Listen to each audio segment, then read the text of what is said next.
Hello, everybody. My name is Steve Smith, and this is Rob Weber. Say hey, Weber. What's up, Smith? Hello, hello. All right, I'm Smith, and that's Webb, and we are the Wager Makers, and this is the Wager Maker Podcast. Thank you for joining this. This is already episode number 7 here at the Wager Makers Podcast. It's flying by. We got a bunch in the can. Man, football season for real. The real deal is right around the corner. I'm so tired of talking about some of these stories that get blown out of proportion during the off season. These are off season stories. We're talking about people's feet, people's helmets, contracts, bullshit here and there. Really looking forward to real games. We mentioned about the Florida and Miami real game coming up. We also touched a little bit last week on the Hawaii, Arizona. So we actually have real games to talk about. We touched on it a lot last week. We're going to emphasize again how we feel about that Florida Miami game. We got a lot of stuff coming up tonight. I'm going to talk a lot about actually gambling at a sports book. It can be kind of intimidating sometimes if you're not sure and haven't been there before. A lot of people are used to just betting with their buddy or with a bookie or something online. So it can be intimidating. You walk in there with the big board of numbers and everything. Everybody looks like they know what they're doing, like at a casino. And this is your first time there. You can run into some issues. We're going to talk about the NBA season got announced a week or two ago. We'll talk about some trends we see over there. And but we're going to start with baseball, Webb. We won't talk too much about baseball betting. It can be a little bit different. A lot of people, when you're coming up, you're used to seeing point spreads and things like that on football games. There's a little more math involved with the baseball and with money lines and things like that. I was told there'd be no math, Smith. I was told there'd be no math. Listen, if there's one thing I know, you've learned. If we learn math, we learn it this way. They should have done that in school. I know gambling math and darts math. Right. I know what 9 to 2 means real fast. What kind of fractions? So Webb, I know you went to the Borgata in Atlantic City a week or two ago. What stands out to you when you walk into a sports book, or if you have some baseball bets that you want to do that people that might not be used to going into a sports book might be wanting to look for? Well, the first thing, the sports books to me, Vegas is a completely different animal. These sports books you have now, there's one here locally at Monmouth Park. They're smaller in comparison to what you see in Vegas. I don't know if you've ever been to Vegas, but brand new, but smaller. So there's just a bunch of TV screens and there's a bunch of tote boards, meaning a board just with the games scrolling, almost like a ticker, with the odds, the current odds and scores. So the first thing you do, you walk into a sports book, just look around, take a look around, grab yourself a drink, and then you'll see off to the side there'll be a bunch of different, almost like folders or whatever, different files. You just grab a couple sheets of paper. I'll give you the daily lines. The biggest thing to remember is when you walk into a sports book, you got to put the money up front. So if you're going to bet, I don't know, $100, you want to win $100 on a game, you're going to have to hand them $210. That's the biggest thing versus betting with a bookie. So you need to lay some money up front. Actually, in betting, I did some baseball bets. I did mostly we hit a couple overs that day. The Yankees over in particular was a decent one for us. But a historic day today, Smith. Justin Verlander, an Astros, laying 526 today. And I think it's tied 1-1 against the Tigers. So that's interesting. So minus 526, what that means, you're going to wager, you're risking $526 to win 100. Right. So that's obviously not the best bet you want to do, but and that's going to bring us to the second thing I want to talk about was the action versus listed. So if you're on whatever FanDuel or something like that, you can place a bet and it's going to say action listed. And most people, I think action comes up as a default, but you always want to list your pitcher. So tonight, for instance, if you wanted to bet the Astros and you just hit action, you were going to lay 526 over 5.25 to 1. And if you don't list Verlander, if Verlander gets a blister or stubs his toe, whatever, falls down the bullpen steps or whatever, you're going to lay 5-1, 526 with whoever that spot starter is. Always list your starting pitcher. Some guys I know would insist on listing both pitchers, but my thing is just list the guy that I want going on the mound. So, right, that's a big risk to take if you lay in the five bills and you think Verlander's going out there and all of a sudden he twists an ankle or something like that in pregame warmups. Right, exactly. And you got their sixth starter out there all of a sudden, or some bullpen guy or starter by committee kind of thing, and you're out an there opener and, out there. laying 500, laying 500 bones to win 100. And it's interesting that's one of the biggest baseball lines in history. It's been about 10 years at least since a line that high. And right now it's in the bottom of the eighth, 1 out. Astros have a man on first, right? And it's tied up right now.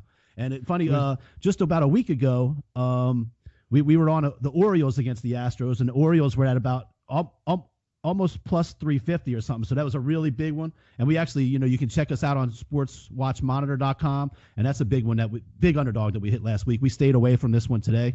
But obviously, if you were on the underdog and if you were on the Tigers today, you're looking close and checking that game closely. So you're definitely in it to win it on the Tigers. And I think one of the things that drew us to the Orioles that day, I think the Astros scored like 16 runs the night before or something like that, maybe even more. So that's always something to watch too. If someone goes for 15 plus runs tonight, think about going against them tomorrow, especially on a decent dog like that. And it's interesting too, because they said if the Astros went for 8 or 9 runs today, Garrett Cole goes tomorrow. So they're saying he was looking at maybe minus 600 tomorrow. So that may not. I would imagine be the case, especially if the Astros lose. If the Astros end up losing today, it may be possibly it might even be higher. Tomorrow it might even be a bigger line tomorrow. They'll bounce. Thinking the Astros are going to bounce back at home tomorrow. So we'll see. That's interesting to look at there. What about when you're at the sports book and you see there's all the different bets and there's prop bets. How do you feel about maybe you can explain a little bit about teasers or buying points or parlays or some of those other bets that are out there? What's your feel on those?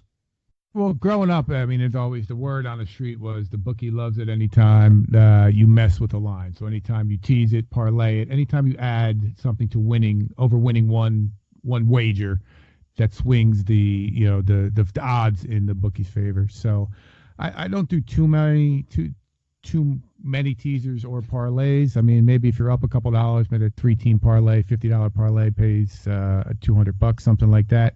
Teasers are interesting because that's exactly the perfect description. Tease, you're going to take it. You bet a 3-team parlay in college football, and you're taking Bama, from 34 down to 24, Clemson from 28 to 18, and who else are we looking at?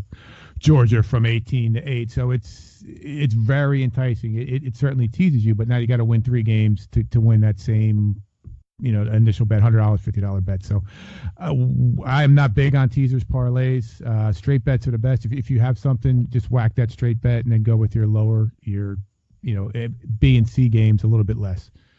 Buying a half point, though, I am a huge proponent of always buying a half point, especially if you're at, a $50, $100, even up to $500 level in terms of your wagers. You're going to lay an extra 10%, meaning if you're going to bet, let's say, let's take a look at that Florida game. It's minus 7.5. If you can buy that down to 7, you're typically going to lay 120 versus 110, meaning you're going to lose 120 versus losing 110 if they somehow don't cover that 7.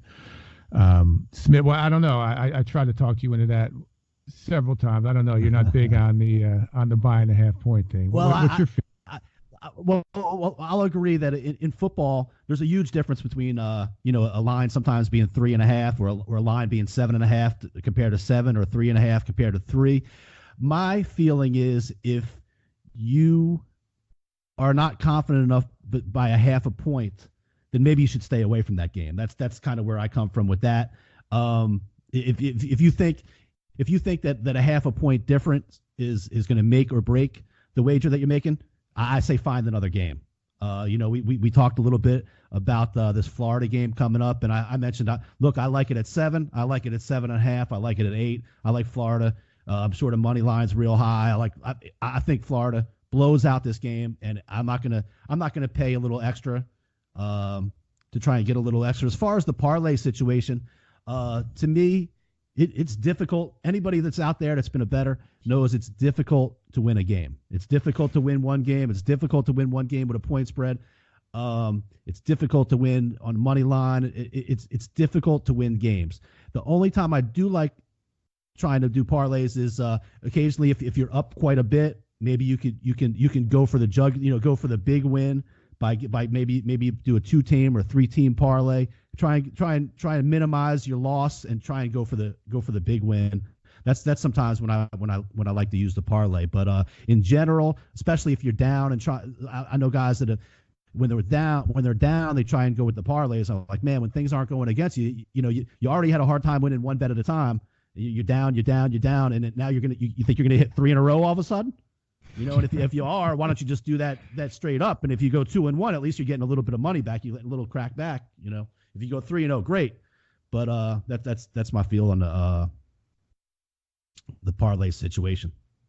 Yeah, I can't agree more on that. Like you said, it's tough. It's difficult enough to go 1-0, and now you're trying to go 2 and 3-0 just to get it. It is up on the parlay. It's obviously you get a little bit more better odds, but I agree. Just let's go 3 straight bets, and like you said, go 2-1, and we'll take it from there. Right. So we'll see how this Astros game turns out. If you have any questions for us, we'd love to hear from them. You go to thewagermakers@gmail.com or Facebook at the Wager Makers Podcast, Twitter at the Wager Makers, Instagram at the Wager Makers. And again, we're out there on Apple, Spotify, Podbeam, Stitcher, and a bunch of other places where you can get your podcast. So we'd love to hear from you. You can message us on Facebook. Webb, the NBA schedule came out last week. We didn't get a chance to talk about it too much. Did you take a look at that, and do you see any trends going on with the NBA schedule? Well, I mean, I think it's funny. I think they're trying to pad the schedule in favor of the Lakers there a little bit to kind of get them off to a good start, to at least keep them relevant as we get going, as it gets in past Christmas into the new year, to make sure that LeBron is in it at least to keep everybody tuning in. I didn't see too much. It was interesting. I saw something that come out that people said Cam Reddish is going to have a better career than Zion. I'm not sure how they base that. And the schedule's tough over here. I mean, the Brooklyn's supposed to be good. The Knicks have been horrible since I guess 1995. There's nothing really. The West is much better than the East. But I guess the biggest trend, like I said, is just they're trying to get LeBron, first foot forward, get him going, and make sure that he's relevant come end of the year. Right. I'm so happy, man. There was so much buzz here in town about Zion coming to New Orleans. I don't remember people being this fired up about an NBA preseason. As long as the 25 years I've lived here, people can't wait for Zion to get here. He's got the right attitude. He seems like he's saying all the right things. He seems happy to be here. After the AD situation, it's just a breath of fresh air. As far as the NBA schedule goes, I noticed they moved a lot of those West Coast games a little bit earlier, especially the primetime games and stuff like that. I know for you, Webb, on the East Coast, sometimes they'll have those West Coast games will be starting at 10:30. I think with Kawhi and George on the West Coast, with obviously LeBron and AD and the Golden State Warriors obviously play all on the West Coast, and even Portland out there has a real solid team all the time. Sure, they play right. I mean, it's a tough deal if it's a Tuesday night, you live on the East Coast and the game starts at 10:30. It's a difficult deal to stay up. What are you going to stay up till 1 a.m.? You got to go to work the next day. So they did a lot of things to promote the Lakers and the West Coast teams. My only issue here is I got a bunch of issues with with LeBron and AD. Yes. And I guess this is the first chance we get a chance to talk about this a little bit. The way this went down, I think, is ridiculous for the NBA. And now they're even catering to it by changing these game schedules and trying to make sure everybody gets to see the big bad Lakers with LeBron who recruits. And the way this went down with AD, still had time on his contract. Went to the team. Instead of going to the team in private, it leaks out, whether it's leaked out by him or his people or what happens. It was just handled poorly. To me, this collusion between players, and it's one thing if you're on the last year of your contract. AD was not. He still had time. I mean, this collusion between players and LeBron and this pact between players, it really ruins the NBA. It really hurts the small market teams. New Orleans, look, we had a ping pong ball go our way, so everybody's feeling better about it right now. But if that didn't happen, man, I'd be pretty pissed off. The fan base here of New Orleans would be pretty pissed off, and the way it was handled was crappy. And the fact that the NBA is still behind this and going on. I mean, look, I don't want to sound like an old fart here, but there's a lot of talk about who's the greatest, LeBron or Michael Jordan, and there's a lot of talk. I don't want to be the guy that acts like, oh man, the new NBA where guys are teaming up with guys and all that. I can't imagine in our day, Michael Jordan or Larry Bird or Magic Johnson or Isaiah Thomas getting together and saying, hey man, here's what we got to do. We got to all get together on a team and we'll win a bunch of championships. LeBron's done it a couple times already. Look, I think he's a great player, but anybody who thinks that he and Michael Jordan are on the same level, to me, I know this is a debatable fact, is out of their mind. Nobody had a better will to win and desire and hate to lose than Michael Jordan, and he even took his lumps early in his career. It didn't just happen overnight. When we were growing up, it was the Lakers and the Celtics, and then they had to give room a little bit to the bad boys. Eventually, they got older. Isaiah Thomas were in there for a minute too. Yep. And I'm not a fan of this teaming up and everything in the NBA, and the way, especially, I am not a fan of the LeBron AD team. I'm tongue-tied here because it just pisses me off. It just pisses me off so bad the way it was handled. I'm glad Zion's here. He's saying all the right things. He's going to be great, great ambassador for the city. He acts like he's happy to be here. AD, if you're supposed to be number one, like so many people, the supposed experts think AD is top five NBA player. Dude, you've been here 7 years and won one playoff series. Yep. One playoff series in 7 years, and it can't be all the dudes around you's fault. Well, you want to talk about Michael Jordan? It was him, Scottie Pippen, and me, you, Gargiulo, and Mike Lynch out there winning championships. Man, how he did it with nobody, like you said, just on sheer desire, will to win, and refusal to lose. And what you're saying, I can't. I mean, what LeBron did when the first thing to Miami, when he had that press conference and he came out like, I don't know what the fuck he thought he was or what they thought they were doing. It was a couple of guys, like you said, colluded and decided let's make an all-star team down in Miami. They made a big circus out of it. And I think that they won one, which is, that's an accomplishment, but they didn't win every year. I mean, I think the Mavericks beat them one year. So, right. And with the NBA, even more so. I mean, you've seen it, and it's even moved itself into the NFL with Antonio Brown. But the contract means nothing. Look what happened with AD, like you said, and even worse, I think, than that was the Paul George situation, and how Kwame, totally dictated that, and only would go to the Clippers if the Clippers could somehow manipulate OKC to get Paul George out of there, and then you have Toronto, who just won a championship. The whole country was, floating on air, and then, they're kind of left with an empty, a barren closet there. And then LA's got, 1, 2, 3, 4 superstars, 3 superstars, 3 brand new superstars between the two teams. So yeah, I can't, not to sound like we're grumpy old men here, but that's a bunch of bullshit. Right. How it works, and why sign a contract? Right. And then, the Lakers, look, nobody's here looking for anybody to have injuries. Nobody likes to see a player get injured, nothing like that. But that just gets us to, I want to talk about Boogie Cousins for a little bit, because he was here for a short stay here in New Orleans. Was kind of a pain in the ass here. Thought he could go to Golden State last year and get himself a win. Now he ran on over to the Lakers. He thinks he's going to hang out with LeBron and AD, get himself a win. This dude's old. He's beat up. He's banged up.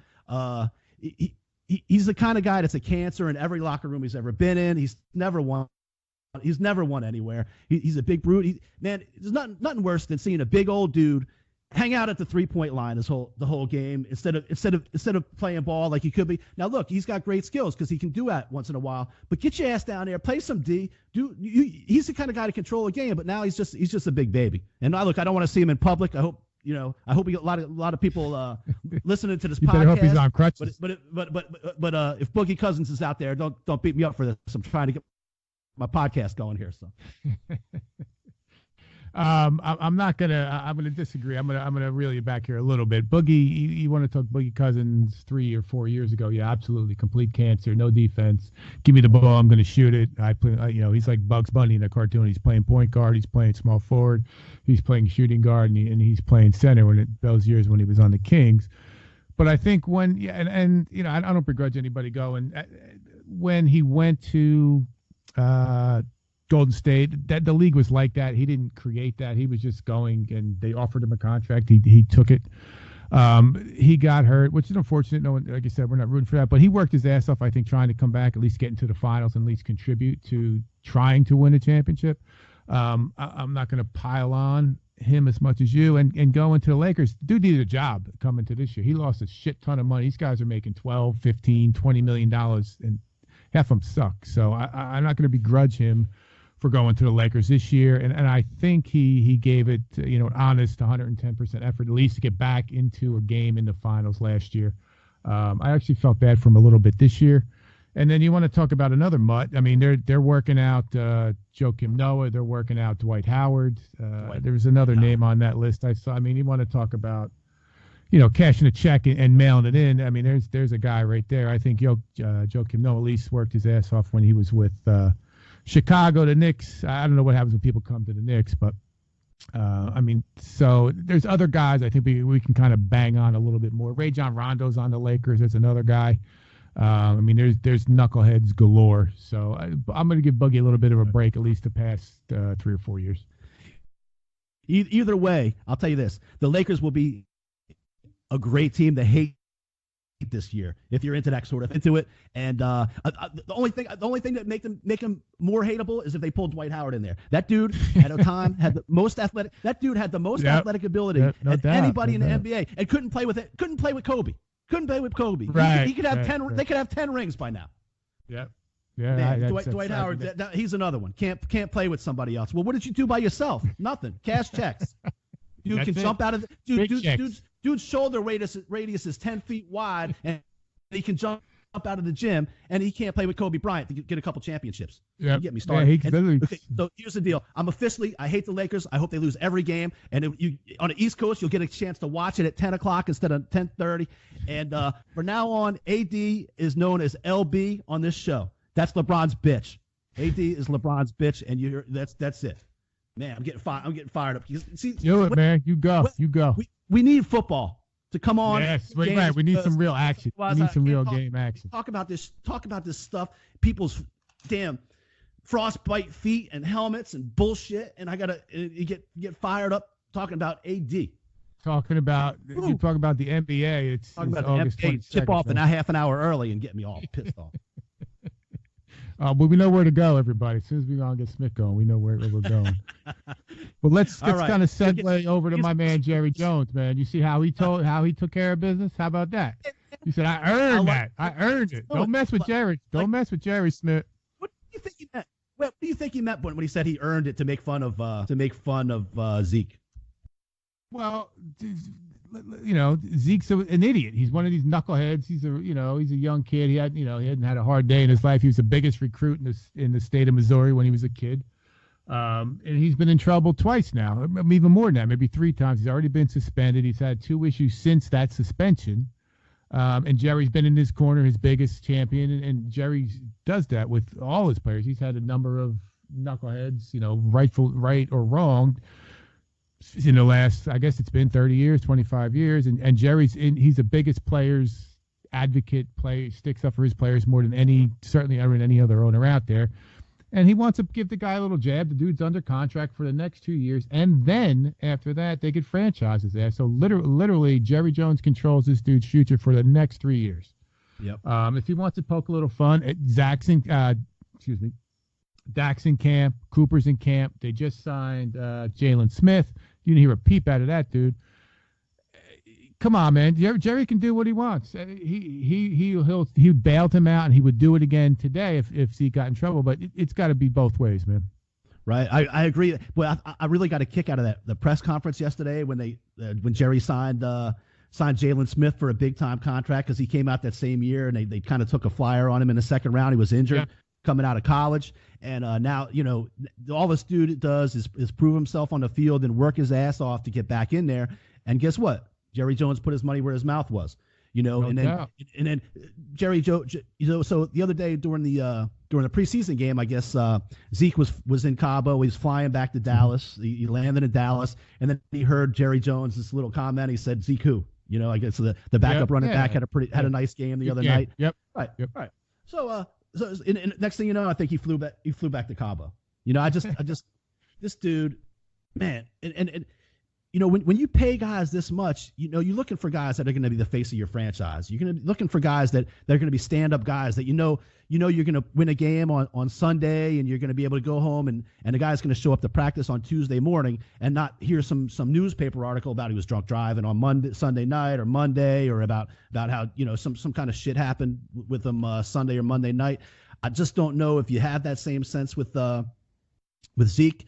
We'll see what happens, but I'll tell you, Jerry Jones is sticking to his guns. He came out today too, said the same kind of thing. Look, I had every right to make a little joke. I've been and he's going to stand by his guns. Look, he's been here before. He's been here. 1993. This dude had battled with Emmitt Smith.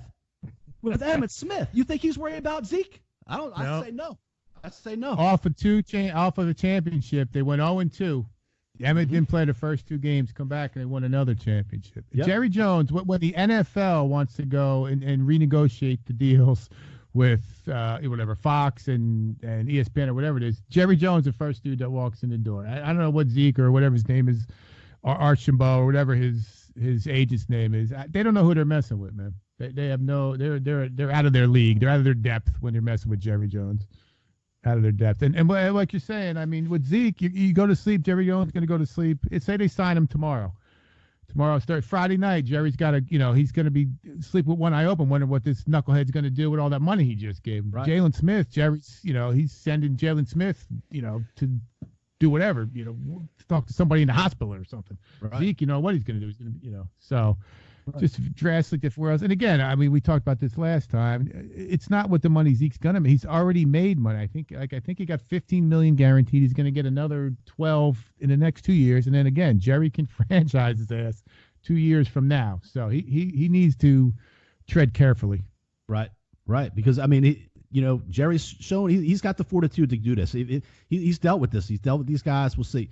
Zeke, man, you got walk around with a belly shirt all day. You get your ass to camp. You're getting paid. or I mean, just I'm sure Jerry knows Jerry will renegotiate him to a reasonable thing, but he's got to worry about Amari Cooper and Dak. He likes having a 3-headed monster. That's what worked for him all the years ago back there with Troy Aikman, Michael Irvin, and Emmitt Smith. He would like to have all 3 of those guys there, but he's not going to be held hostage. Jerry Jones will not be held hostage. Don't paint him into a corner, because then you got that you're backing a wounded animal into a corner. Right. You're going to get big.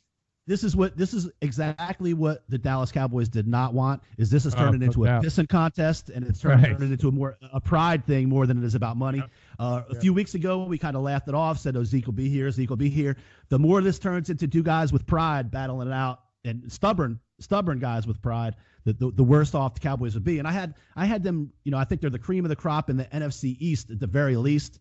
They don't have a lot of competition there, but the longer this drags out, man, it's going to take its toll on the team. So we'll see how that turns out. I'll dial you back a little bit on that too. I think the Eagles are a very good team. They're talented top to bottom as long as Carson Wentz is healthy. But the Cowboys, I think, can even withstand a week or 2 if Zeke doesn't get. I don't think that's going to happen. I think a week from today, probably a couple. 6 days, 5 days before that first game, I think Zeke will sign. Jerry's come out and said he's always going to make him one of the top 5, probably the top 3 paid running backs in the league. And I think that's where a lot of ordinary Joes like us, our frustration comes in. I mean, is this guy fucking kidding me, dude? You're going to take the money, go play football for the Dallas Cowboys, and get on with your life, man. Come on, I mean. Right. How hard is it? Clean up your act and make $100 million selling Nikes and everything else too, because you're the face of the Dallas Cowboys. I mean, you're going to make your money.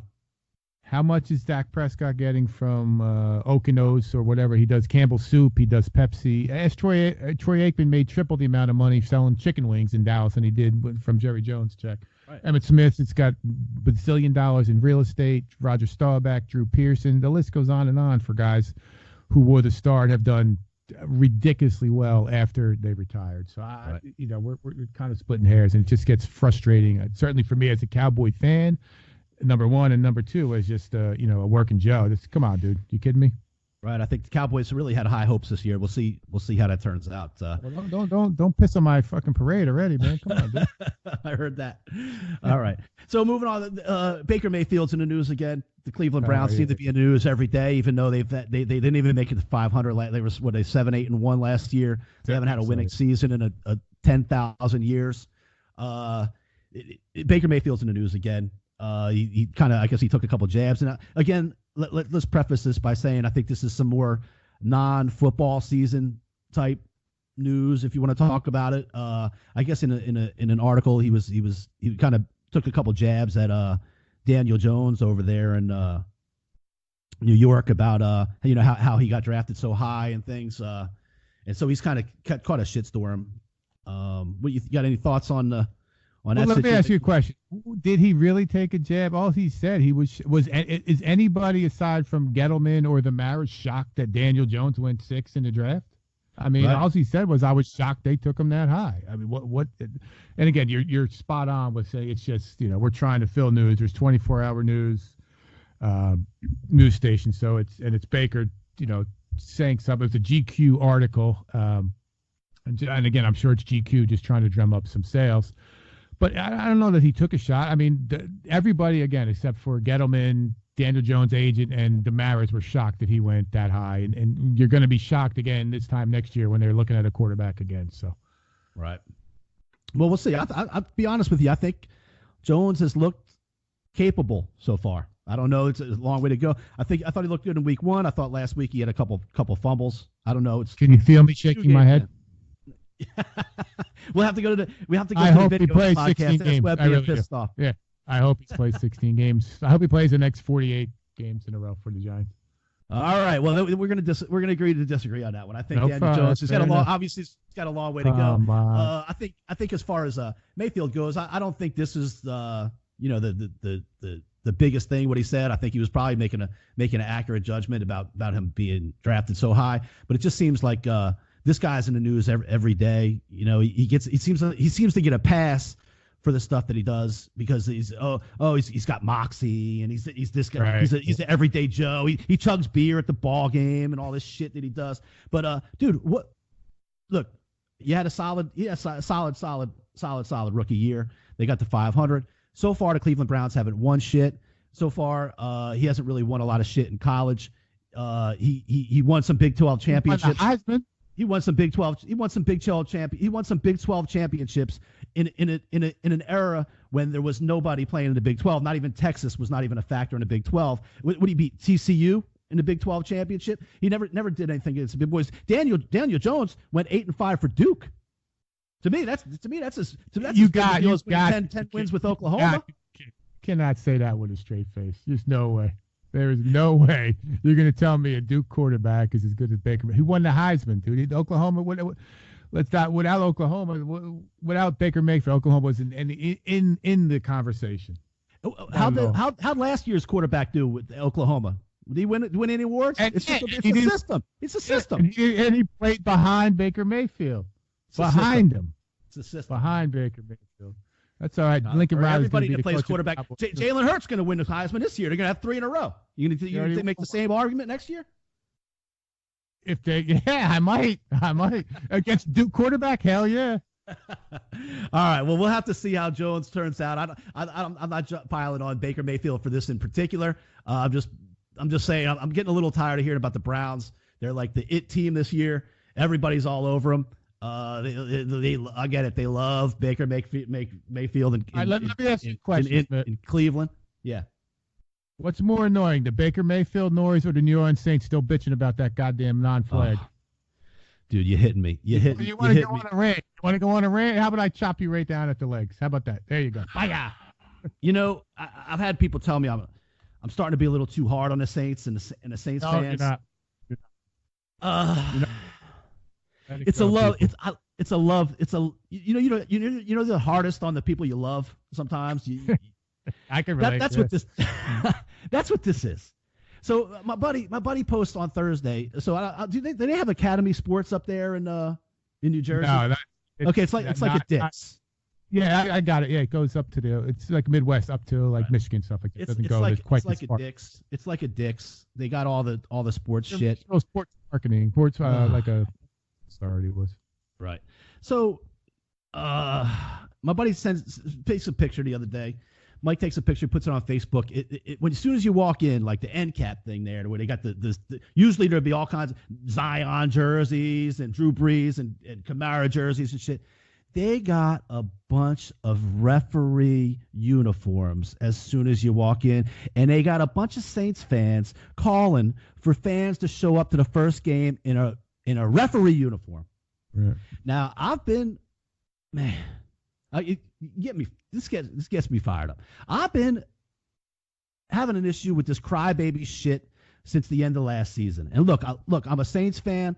I'm not just a Saints fan. I'm diehard. I'm a season ticket holder. There. I'm in the stadium. You were there. They're my they're my team.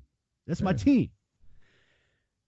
But I've been in a lot of games. I've been through tough wins. I've been through tough losses. I've seen bad calls before. I've seen worse calls than that one was before. This shit with the lawsuit and the crybaby and all this shit, I am just over it. I'm done. I've talked about it before. I'm done. I'm tired of talking about it. This shit. Could you imagine a bunch of damn assholes showing up to the Superdome on opening day with damn referee uniforms on? What a bunch of crybabies. I've had Academy enough. Sports is laughing to the bank. Academy Sports, that marketing genius. Damn striped jerseys. A bunch of striped jerseys. Bunch of zebras. I'm gonna say it again. Who threw a pick in overtime? Did that call end the game? Nope. Did they miss a kick? Yep. Did Drew Brees throw a pick? They had the ball first in overtime. Come on, man. Let it go. Let it go. Opportunities to win that game, Webb. Yep. Oh, the bad calls. Look, maybe we've just watched so much. Maybe not as many people have seen as many games as us, or felt that pain. Felt that pain. It's pain. I get it. As a Saints fan. I feel the pain. I know that feeling in your gut they have you. You're just sick to your stomach. You're sick to your stomach. But man, this is enough. It's enough. Enough is enough. The referee. If I see people in a Superdome on opening, it's a Monday night game against the Houston Texans, and you're going to show up in a damn referee. Whatever happened to what about next year? We'll get him next year. Year. It's next year's now. Next year's right now. It's going on. You want the Saints? Is that what you want to do when you walk in the dome? Is remind Drew Brees about the game that you lost last year? Right. Yeah, I agree. I can't agree more, man.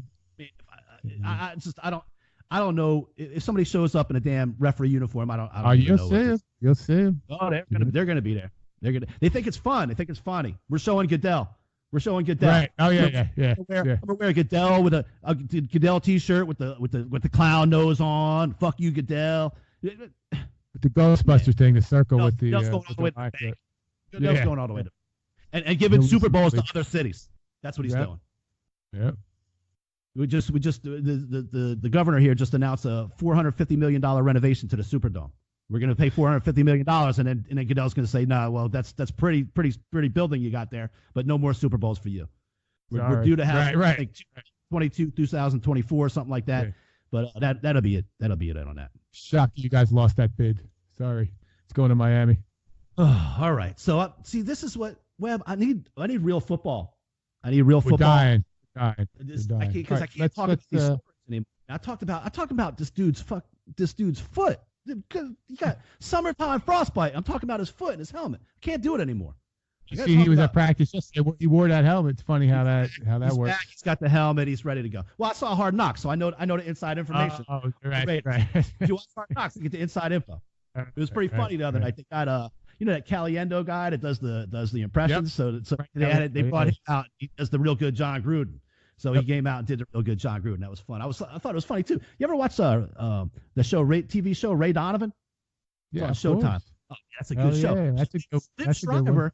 Schreiber is the is the narrator on that show. I never knew that. I saw it on the guide, and I'm like, man, why the hell? There must be a mistake on the guide. And then on the credits he comes up, and he's the guy that narrates it. But I'm so used to in Ray Donovan, he uses that shitty Boston accent all the time, like that dumbass.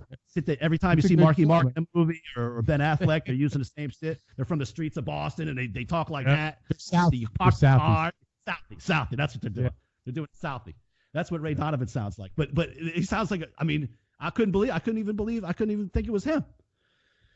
All right, so we're going to move on a little bit about we first of all, I just want to touch on that we talked about the Florida Gators and the Miami game in the last podcast, and we were super all over this. I can't emphasize enough how much we like we talked about. Webb talked about buying the half a point down to 7. I said I don't care if it's 7, 7.5, 8. I don't care about 7. Right. So I just want to, we're moving on. That's real football. We got real football coming up. We're going to talk a little bit about the few games we had in preseason last week in the NFL. We only went 2-3. We got we started off the week good. We got that first game. Then we ended up good. We got San Francisco, came back over Denver. And so that worked out okay. But we were 2-3. So we're looking to do better on that. But we got a couple games to look at this week coming up. Just wanted to remind you too, man, Webb, there's the sportswatchmonitor.com that we use. That monitors all our bets. You can even buy our picks on there, and you can look at it, see if what we're saying is real. You know, they monitor a bunch of handicappers, and you can check on us. They have a competition this year for NFL and college football between all the handicappers. So there's odds being put on it by Jazz Casino. I think that's an app, or Jazz is a online sports betting service and stuff like that. So it's third party. There's actually odds. So we're a little late to the party because we were we've only joined Sports Watch Monitor about a month or two ago. So we are included in the field, and the odds for that are really cool. You can put it's just interesting. I'll just talk about it real quick. If you go to Jazz Casino, you can put a bet on which NFL handicapper you think will win and which college handicapper you think will win. And there's all different odds for all of them. But like I said, we're late, so we're in the field. But as far as college, the field is plus 3,400. And in the pros, the field is plus 8,500. So that's pretty cool. You can put $100 on that, and you can put $100 on us. And there then you go. I think I'm gonna be doing that. And I think you think? and I'll bet on myself. I bet on all these other jackasses. I might as well try and bet on myself for one. But it's pretty good odds, and we're the field. And shit, if somebody else that's in the field wins, we'll win too. But I think we might have a representative here from Sports Watch Monitor on the next podcast, and he's going to talk a little bit about that competition. If anybody wants to put money on us or any other handicapper, they can do that. So let's move on a little bit, Webb, into the preseason last week. So we took Tampa. They won, but they didn't cover. We took, like I mentioned, we took San Francisco, and they came back good in the second half of that preseason game Monday night. Garoppolo looked pretty bad, but we were able to pull that one out. Early on in the week, we had the Jets and the Falcons. Man, everything went the way we wanted to in that game, except Matt Ryan played almost the entire first half, and they didn't score at all. That's alarming for the Falcons. You got any takes on these games from last week? That was second game. For the Falcons, that was the third game. I think you're going to see them almost basically shut it down now. I guess my biggest take still is, the shabbiness or lack of backup quarterback play would be the first thing, and then the lack of scoring. I guess. You take a look at some of those scores, and even watching the Cowboys and the Rams. I don't know what they're doing. The defenses cannot be that far ahead from the offenses, especially with the rules that we're saying. We're worried about the PI rule. So I'm just not concerned, but it's just interesting to see how I think scoring is down in this preseason. And again, if one of these quarterbacks get hurt, I don't see that whoever that would be. I don't see anyone kind of recovering from that. Yeah, I think it's pretty amazing to see. Man, there's only 32 teams in the NFL, and to have, there's you can arguably say, okay, there's 32 starting quarterbacks in the league, but you can argue like 20 maybe, that you could call starting. You could argue less. I would argue less. And then the teams, the backups are so such a drop off, drop off. Yep. Yep.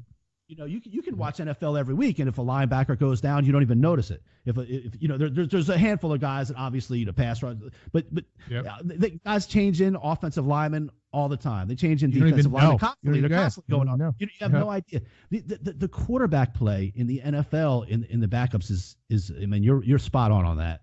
It's just ridiculous drop off. Yep. Like you said, there's literally any other position you wouldn't know for plays, and only if you're there, or your guy. I mean, if Jalen Smith went out of the game for a drive, I wouldn't even notice. Right. 2 drives maybe I'd start to notice a little bit, but if Prescott comes out and Cooper Rush has to play, or obviously if Drew Brees comes out of the game, it's just glaring, blatant. So that to me is the biggest. I don't know, the most. Thing that stands out the most in terms of the preseason. Right, and so one of the other losses we had taken the Rams over the Cowboys, and the Cowboys played pretty well the other night, I thought, and also we took the Ravens. We said that they were on a long win streak in preseason. We took the Ravens, and they played well. I thought they whooped up on the Packers. Aaron Rodgers didn't play, and that's going to move us into the next week too. I think we're going to look at the Ravens and some other games too. Did you check out what happened when your Cowboys actually showed up and played a little ball this week? I think. I think that was just who wanted to win the least, and I think the Rams obviously won that. That's funny. This is a nice segue. After our success, making a couple phone calls for the UFC last week, our little bit of a lukewarm preseason football, I made a couple calls to some old school guys that I know from back in the day, just to get their feel on preseason football. And it was interesting. A couple different takes. First of all, some teams completely don't, as we discussed, don't really care about preseason. I know the Cowboys, for one, since even the Jimmy Johnson days, they could care less about results of preseason. So we knew that. The other interesting thing was McVay came up as the #1 coach who doesn't care about preseason. So that's the Cowboys and the Rams. So we kind of lost that one. So that was interesting to keep. And then the one thing, the team or the coach, the franchise that values preseason the most is the Ravens and John Harbaugh. So that kind of jives with what we were thinking, but interesting moving forward. And these are some sharps. So that's kind of what we're going to look at, or I was hoping to look at this week, maybe take a look at Baltimore. I think that line right now is 5. What I'm hearing, it could jump to 7 by the time they kick off tomorrow. And then the other thing that was kind of interesting that I heard, unders are huge. These guys are all in the unders. Unders for the game, unders for the first half, and even doubling down on the under in the second half. And then the Raiders treated that game. It was their second preseason game the other day. They treated that like their third. So they're going to play absolutely no one because they're going up to Winnipeg tomorrow to play Green Bay. And it's almost as if Rodgers has to play. So it's going to be almost men against boys up there for that game tomorrow. So I think I like Green Bay tomorrow. It's went down to 2.5, but it's -115. So keep in mind, if you're betting $100, you're going to lose that 115 versus the 110. And if you can get Baltimore -5, I think that's another good play for us, Smith. Yeah, I love it. I love both of those plays.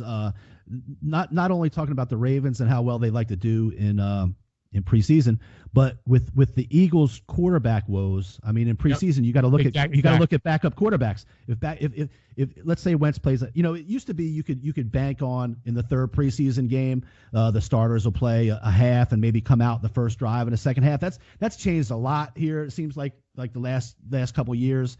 It's hard to really put a point, really pinpoint who's going to play and when. I think Wentz will get some action, but with the backup situation, I don't think he's going to play forever. And man, they just brought in McNown off the street out of retirement. Yep. They had a couple guys got injured.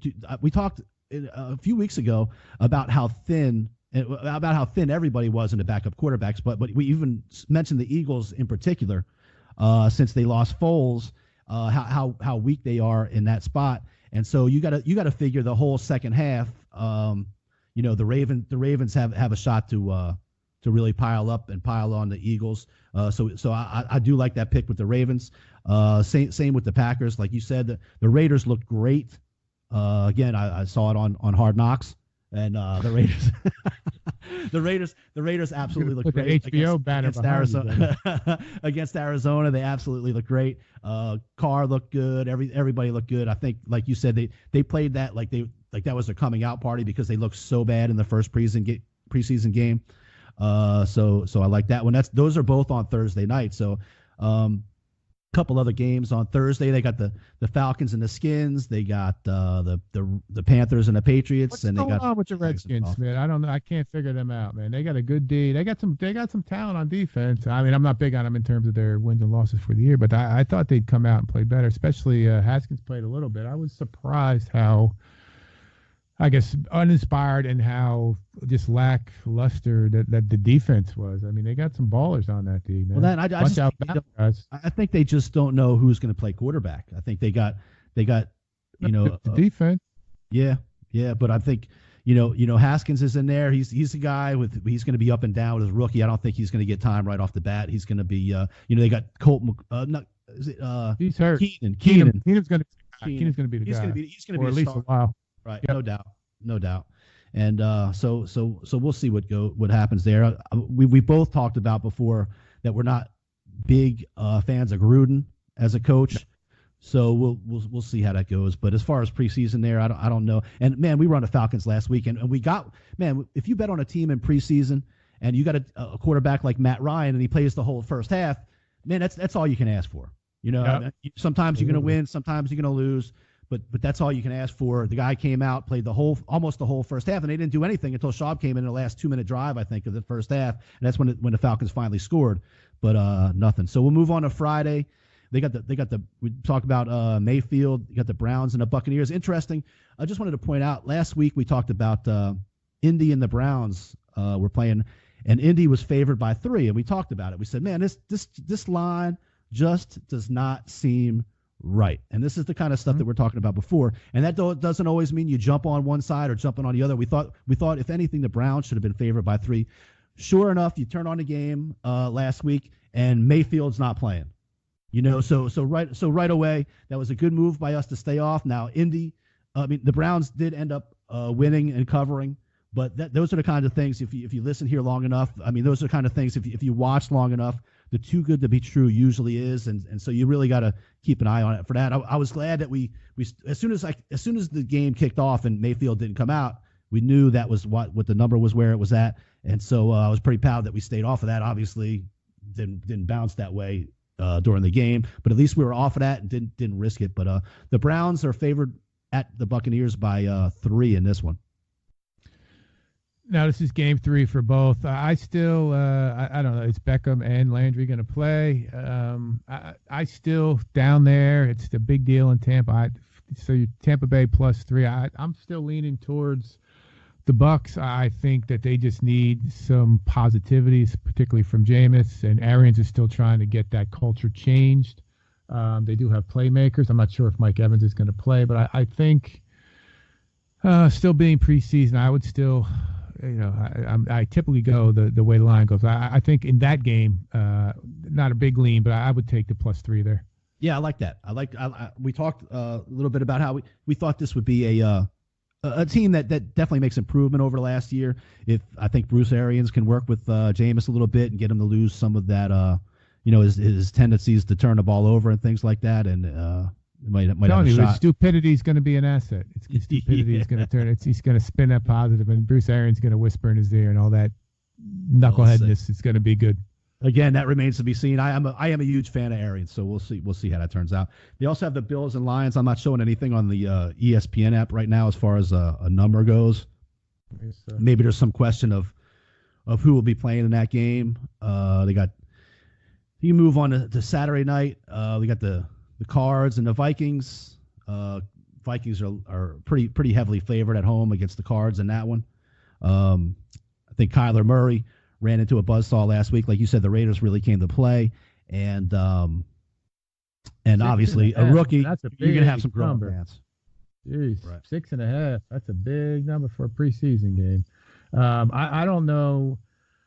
And even Kingsbury came out and said some crazy, like they weren't trying to play with any sense of urgency, or he said something along those lines. I don't know what he was saying, what he was trying to maybe he's just trying to take the heat off his guys, but I don't know what his point was in saying that. I'm telling you, dude, that team is going to struggle. I think they 3 wins last year. They're not getting to the 6 or the 5 that they're. Everybody talks about their offense and Kyler Murray. Their defense is not good, and so that's just going to emphasize the issues with a rookie quarterback and rookie play caller and all that kind of stuff. I think they are the Cards. Smith, it's the offensive line. It's the offensive line. They got Patrick Peterson, but I think he's suspended, and they have Chandler Jones, who's a baller. But that offensive line is probably going to be the worst in football. He's going to be running for his life, which he can do, but they're not going to get to 5 wins or 6 wins. Right, I agree. They got the Battle of Texas Saturday night. That'll be on the NFL Network. It's all even line-wise. It's a pick. That's the Texans and Cowboys. Webb's made it known that he doesn't think the Cowboys show up to play in preseason. You got any look? I think they don't show up to play in preseason, but I also think Jerry Jones doesn't want to lose in his backyards to the Texans, so that might be something to think about. It's funny, they lost the first game ever to the Texans. First game the Texans ever played, they beat the Cowboys. Actually, David Carr was the quarterback for the Texans in Dallas, actually. I won't forget that one. I'm going to punt on this game. I don't know. The Cowboys are going to play, but, I mean, Tyron Smith isn't going to play. Obviously, Zeke isn't there. Dak will play maybe, almost a half. Amari's not playing. I don't know who's going to obviously, DeMarcus Lawrence isn't playing. Byron Jones isn't playing. Again, I don't know. Cowboys have bigger fish to fry. I don't know that the Texans don't either. I'm going to punt on this one. If you gun to my head, I would just take the Texans, I guess, I'd rather pick. All right. Moving on. We got the Bears and the Colts, the Andrew Luckless Colts, and both teams are 0-2 in the preseason so far. I'm not sure if anything's looking good on that. Yeah, I don't know. I mean, this is get down. It's a good thing. I feel really strongly about the Green Bay and Baltimore game, and I'm glad that we got Saturday coming with some real football, and then for the college, and it's right around the corner again on Thursday. So, I mean, our biggest plays I think would be actually I'm looking here. I see the Broncos maybe +1.5 against the Rams down the line a little bit. That may be another one, but I do like the two we discussed there. These other teams, I think, and the Eagles, you're spot on with the Eagles. They're terrified to get a quarterback hurt. They don't want to play that game tomorrow. No way, no how. Again, they're looking towards. They just signed Wentz. They want to get back to where they think they should be, deep into the playoffs. They don't want to play any of these preseason games. Right. I think a couple of these, more than a handful of these teams, feel the same way. So. I agree. I agree with you. Let's take a look at the Broncos real quick since you brought it up. They're 1-2. They had the extra preseason game, but Flacco played just a little bit last week. I think he's going to get a lot more time this week. They're catching 1.5 from the Rams, who obviously have shown that they don't really care about preseason. I think we'll go and pop the Broncos on at that Sports Watch monitor, no doubt, plus the 1.5. The Saints and Jets. Peyton came out today and said that Drew Brees would play. I'm not real big fan of that because I don't think there's any real reason for it, but I would like to see, I mean, I've mentioned that before about maybe getting another arm in camp. Obviously, it's too late for that. They should have done that a long time ago. They let J.T. Barrett go. He could have been a guy to take some practice load off of Drew Brees at this point in his life, and also would keep Taysom Hill off the field in the preseason. As it's set up now, Taysom Hill's going to play a whole bunch again. Everybody, they've obviously shown they don't care about preseason, other than Taysom Hill, who went out and played like a superstar in the second half last week. But meanwhile, he's getting hurt, and he's the only starter still out there in the field. So I'll let that be known. But as far as the play in this one, the Saints are not looking to do much. They're laying 3 points. Just because Breeze plays, I don't think will mean much. Saints are trying to get out of this preseason injury free. I think they've shown that a bunch of times. The Jets have actually looked decent in this preseason so far, I thought, and but I don't know. You think he's taking any sides on that one? That's a tough one. I think your boy Taysom Hill, I know it's another hot button. I think he's going to get a long look. I think they're seriously considering him for the back to be the heir apparent at this point. Like, if Bridgewater is a free agent, he's going to demand some dollars next year. I think that's kind of what's going on. They're looking at Hill to see if he can be, the replacement for Drew Brees. The Jets, I think they did play well. They're pretty deep, I think, at the quarterback position too. Again, gun to my head, I would take the Jets plus the 3, but I don't have a real strong feel one way or the other. All right, just a couple more run down real quick. They got the Chargers and Seahawks and the Steelers and Titans.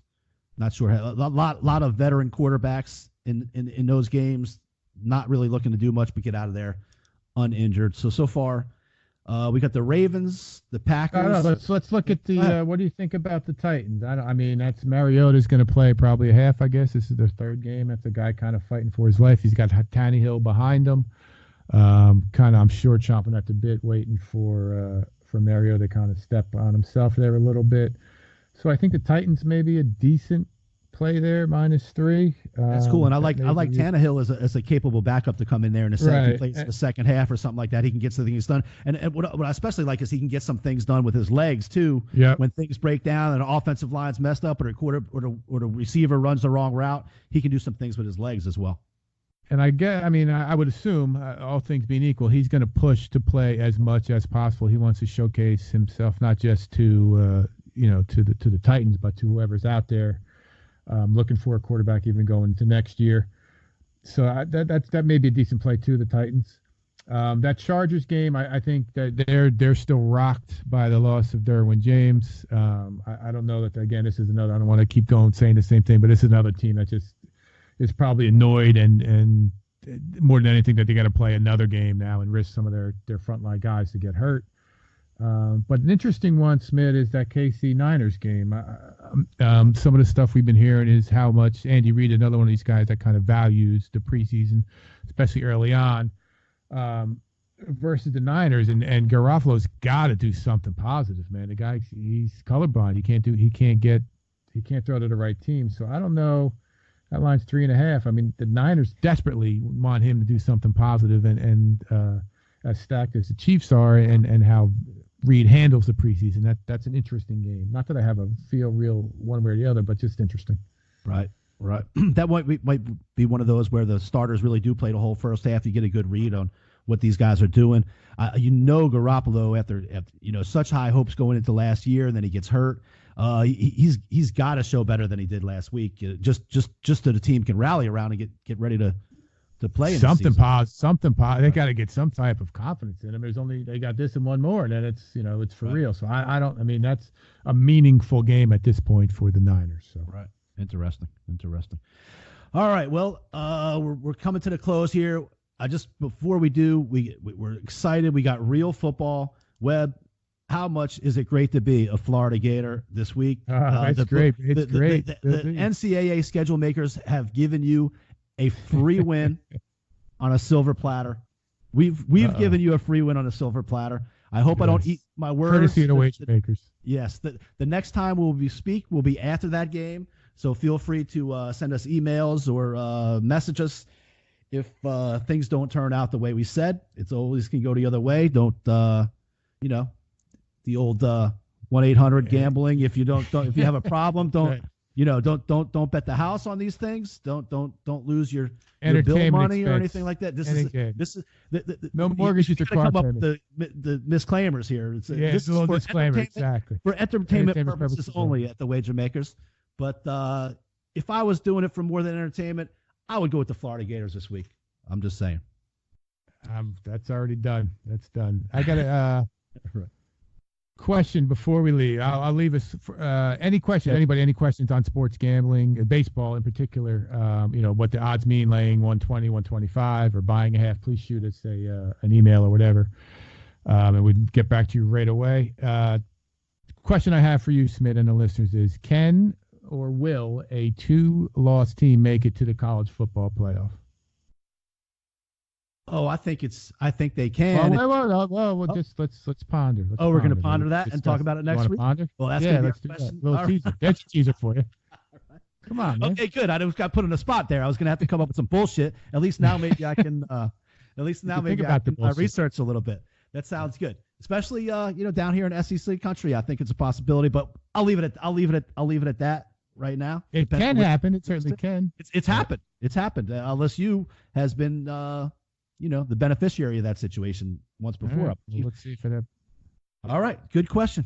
I'll be thinking about that all week as I'm watching the Gators win money. So everyone, thank you very much. We got into a lot this week. Man, by next week, well, we'll still have preseason, but by next week podcast, we'll be talking about a whole slate of NCAA college football games coming up the following week, and our picks and our takes. We'll be going over, conference schedules and teams that we like in each conference, and really getting into college football because now it's for real. Don't forget, you can check out our stuff on sportsmonitor.com. And don't forget, check us out on Facebook, Twitter, Instagram, Apple, Spotify, Podbeam, and Stitcher. Look, guys, if you like the podcast, if you think it's fun, if you like checking out our Facebook page, share it to a friend. Tell 2 friends, like the old commercial. He told 2 friends, and he told 2 friends. That's how this thing's gonna go.